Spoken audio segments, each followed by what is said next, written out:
La tradition du film industriel de divertissement, telle qu'elle s'est développée à partir de l'émergence du parlant, s'est fondée sur une narrativité exclusive, avec une très lourde présence du genre et de la convention. Cette manière de faire des films s'est prolongée dans une tradition annexe avec les documentaires, qui appartiennent pour l'essentiel à l'univers du journalisme audiovisuel et qui renoncent à renforcer la lucidité du spectateur, mais s'emploient souvent, au contraire, à l'imprégner de l'idée, typiquement positiviste, que la réalité n'attendrait que son dévoilement par le narrateur et la voix off qui le représente.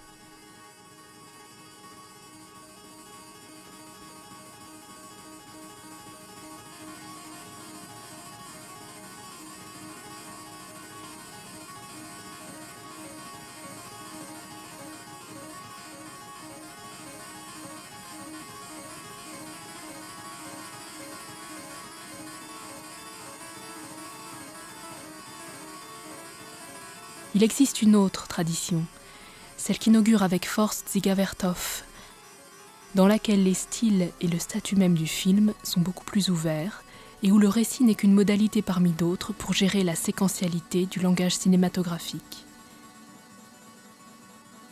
C'est une méthode qui redonne sa liberté à l'image, synchroniquement par le cadrage ou la lumière, et diachroniquement par le montage.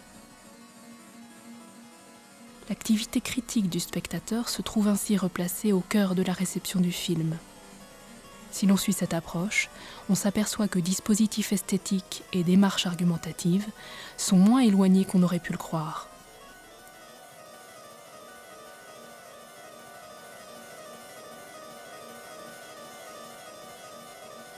À ce mouvement esthétique qui a marqué l'ensemble des disciplines artistiques au cours du XXe siècle, fait écho un mouvement théorique comparable dans les sciences de la nature et les sciences sociales.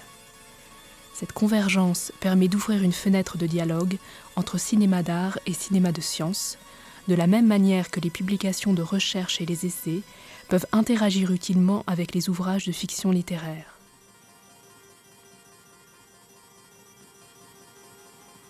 Les innovations de ce versant de l'histoire du cinéma offrent en effet un répertoire remarquable, disponible pour développer les outils de réflexivité qu'appelle la recherche. En repartant de Vertov, on peut ainsi explorer, sans se laisser intimider par les produits cinématographiques habituels, les voies d'une expression filmique originale, propre au travail scientifique.